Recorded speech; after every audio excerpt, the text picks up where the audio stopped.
அகர முதல எழுத்தெல்லாம் ஆதி பகவான் முதற்றே உலகு. நெஞ்சமெங்கும் நிறைந்திருக்கும் அன்பு நெஞ்சங்களுக்கு எனது அன்பார்ந்த வணக்கம். நான் உங்கள் 5ஆம் தலைமுறை ஜோதிடர் ராம்குமார் ராஜேந்திரன்.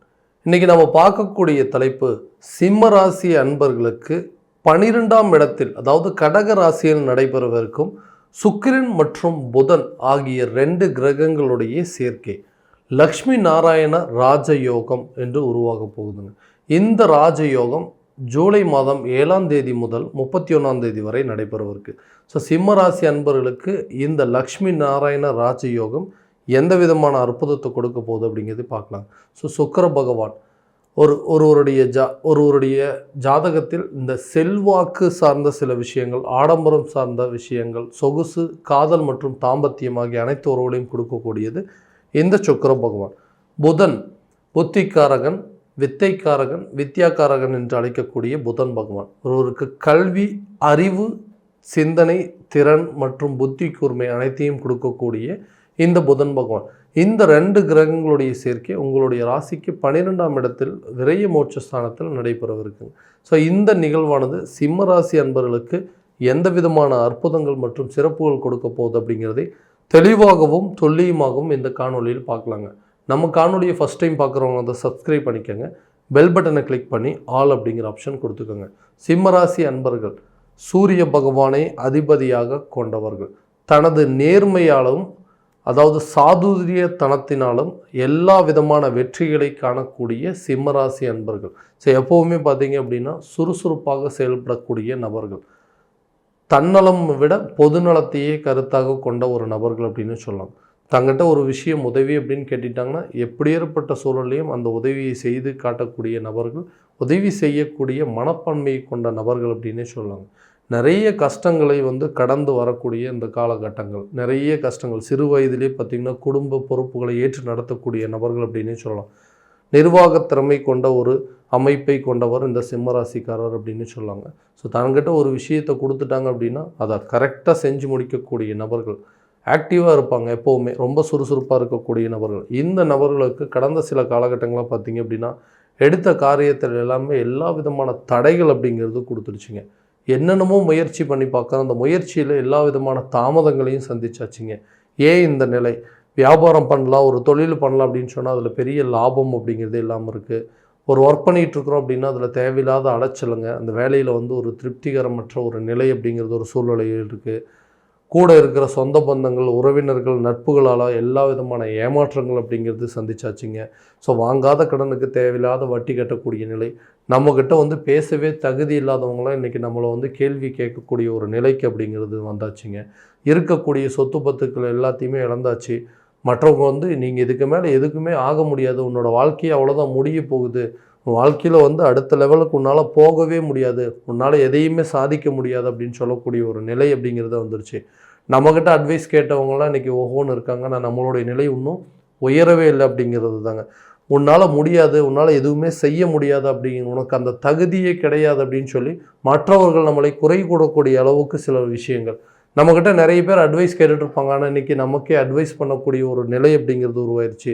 யாருக்கு உதவி பண்ணாலுமே அவங்களே நமக்கு தேவையில்லாத சில பாதிப்புகள் கொடுக்கக்கூடிய ஒரு நிலை அப்படிங்கிறது. ஸோ இன்றைக்கி நிறைய பேர் உங்கள்கிட்ட ஹெல்ப் கேட்டிருப்பாங்க, அவங்களே இன்றைக்கி உங்களை மதிக்காத ஒரு சூழல் அப்படிங்கிறது வந்துருச்சு. இந்த நிலை ஏன் இருக்குங்க? ஸோ யாருக்குமே எந்த விதத்துலையும் கெடுதல் பண்ணக்கூடாதுன்னு நினச்ச நமக்கு ஏன் இப்படியெல்லாம் நடக்குது?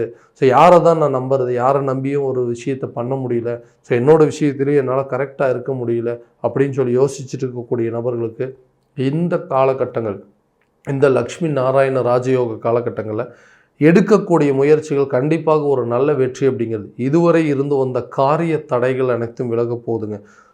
தொழில் ரீதியாகவும் இந்த வியாபார ரீதியாகவும் எடுக்கக்கூடிய முயற்சிகள், ஒரு விஷயத்தை நீங்கள் பண்ணணும் அப்படின்னா கண்டிப்பாக அதை 100% சக்ஸஸ் பண்ணி காட்டுவீங்க. பேச்சாற்றல் அப்படிங்கிறது, ஒருத்தர்கிட்ட பேசுனீங்க அப்படின்னா கண்டிப்பாக உங்களுடைய பேச்சுக்கு அவங்க அடிமையாகக்கூடிய அளவுக்கு சில சூழ்நிலைகள், அப்படி ஏற்பட்ட இடத்துல உங்களுடைய தொழில் ரீதியாக நீங்கள் எடுக்கக்கூடிய முயற்சிகள், ஒரு விற்பனை சம்மந்தப்பட்ட சில முயற்சிகள் எடுக்கிறீங்க அப்படின்னா, ஒரு பிஸ்னஸில் ஒரு சேல்ஸ் அப்படிங்கிறது ஒன்று நடக்குது. அந்த சேல்ஸை கண்டிப்பாக பேசி கன்வின்ஸ் பண்ணக்கூடிய அளவுக்கு எல்லா விதமான திறமைகள் அப்படிங்கிறது உங்கள் வியாபாரத்திலும் சரி, தொழில் ரீதியாகவும் சரி, நீங்கள் இனிமேல் எடுக்கக்கூடிய ஒவ்வொரு முயற்சியும் நல்ல ஒரு லாபத்தை ஈட்டி கொடுக்கக்கூடிய அளவுக்கு சூழ்நிலைகள் அப்படிங்கிறது உருவாகுது. புதுசாக வந்து பிஸ்னஸ் ஸ்டார்ட் பண்ணுறதுக்கான சில வாய்ப்புகள் அப்படிங்கிறது. ஸோ இது வரைக்கும் வந்து தனியாக தாங்க பிஸ்னஸ் பண்ணிகிட்டு இருந்தான். ஸோ பார்ட்னர்ஸ் அப்படிங்கிறது ஒருத்தர் வர போகிறாங்க. ஸோ பார்ட்னர்ஷிப் மூலமாக சில பிஸ்னஸ் ஸ்டார்ட் பண்ணுறதுக்கான யோகங்கள் அப்படிங்கிறது, வண்டி வாகனங்கள் சம்மந்தப்பட்டது, கூட்டு தொழில் சம்மந்தப்பட்ட முயற்சிகள் அனைத்தும் இந்த காலகட்டங்களில் நல்ல ஒரு வெற்றி பலன் அப்படிங்கிறது உங்களுக்கு கொடுக்குங்க.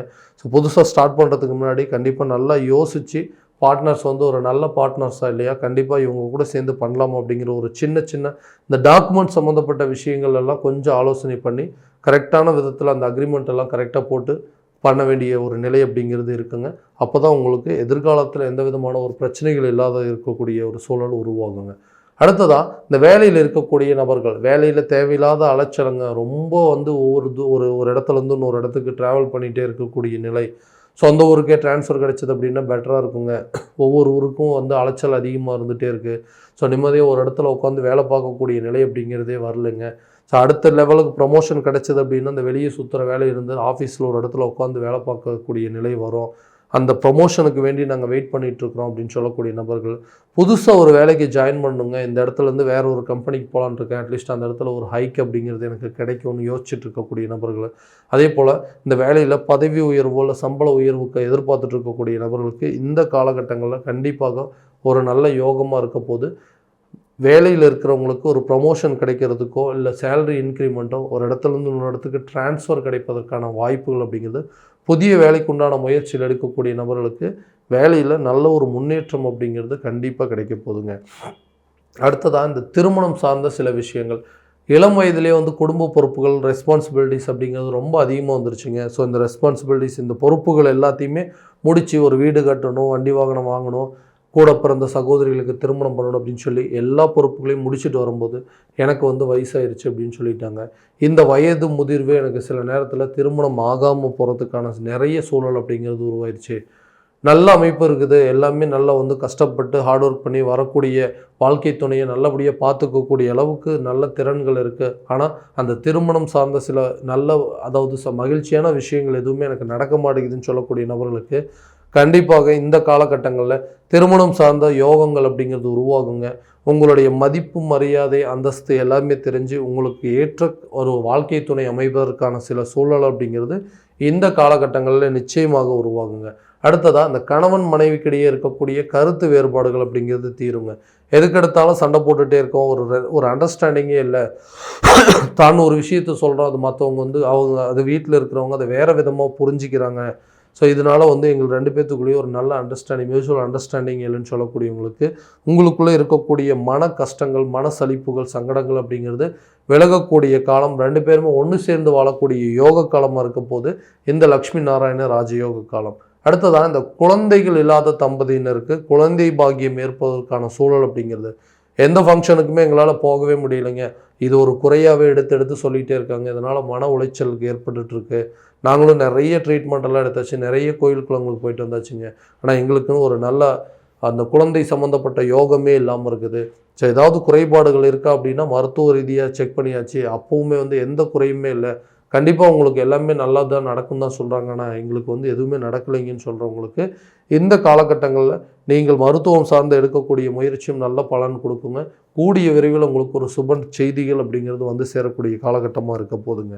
அடுத்ததாக இந்த வீடு கட்டுவதற்கான யோக காலங்கள் இருக்குதா, அதே போல் ஒரு வண்டி வாகனங்கள் வாங்குவதற்கான யோகம், சொத்து பத்துக்கள் சேர்க்கைக்கான யோகம் இருக்குது அப்படின்னு கேட்டிங்கன்னா கட்டாயமாக இந்த காலகட்டங்களில் இந்த அமைப்புகள் எல்லாமே உங்களுக்கு உருவாக போகுதுங்க. யார் உங்களால் இல்லை எதுவுமே முடியாத, உன்னால எதுவுமே பண்ண முடியாதுன்னு சொன்னாங்களோ அவங்க முன்னாடி சொந்தமாக ஒரு வீட்டை கட்டி அதில் குடியேறுவதற்கான வாய்ப்புகள் அப்படிங்கிறது, இல்லை புதுசாக ஒரு ப்ராப்பர்ட்டி வாங்குவதற்கான சில வாய்ப்புகளும், புதிய சொத்துக்கள் சேர்க்கை, புதிய வீடுகள் வாங்குவதற்கான சில வாய்ப்புகளும், வண்டி வாகனங்கள் சேர்க்கைக்கான யோக காலமாக இருக்க போகுதுங்க இந்த லக்ஷ்மி நாராயண ராஜயோக காலம். அடுத்ததாக உங்களுடைய கடனை ஒரு பகுதி அடைப்பதற்கான சூழல் அப்படிங்கிறது கண்டிப்பாக உருவாக போகுது. உடல் ஆரோக்கியம் சார்ந்த சில முன்னேற்றங்களும், குழந்தைகளுடைய கல்வி சார்ந்த முயற்சிகள் அனைத்தும் ஒரு நல்ல பலன் அப்படிங்கிறது கொடுக்க போதுங்க. இது வரைக்கும் நம்ம பார்த்ததெல்லாம் பார்த்தீங்கன்னா கோச்சார பலன்கள் மட்டும்தான். இந்த பலன்கள் அனைத்தும் உங்களுக்கு நடக்குமா அப்படின்னா உங்களுடைய ஜனனகால ஜாதகத்தை முழுமையான விதத்தில் தெரிஞ்சுக்கிட்டு அதற்குண்டானபடி சில முயற்சிகள் பண்ணிங்க அப்படின்னா எல்லா விதமான வெற்றிகள் அப்படிங்கிறது உங்களுக்கு கிடைக்குங்க. உங்களுடைய ஜாதகம் எங்கிட்ட பார்க்கணும் அப்படின்னு ஆசைப்பட்டீங்கன்னா கீழே இருக்க நம்பருக்கு காண்டாக்ட் பண்ணி அப்பாயின்மெண்ட் ஃபிக்ஸ் பண்ணிக்கோங்க. அப்படி இல்லையா உங்களுடைய ஜாதகத்தை வாட்ஸ்அப் மூலமாக அனுப்பிச்சி வச்சிங்க அப்படின்னா தெளிவான முறையில் கணிச்சு துல்லியமான பலன்கள் அப்படிங்கிறது உங்களுக்கு தெரியப்படுத்தப்படுங்க. மீண்டும் அடுத்த காணொலியில் உங்களை சந்திக்கும் வரை உங்களிடமிருந்து விடைபெறுவது உங்கள் ராம்குமார் ராஜேந்திரன். நன்றி.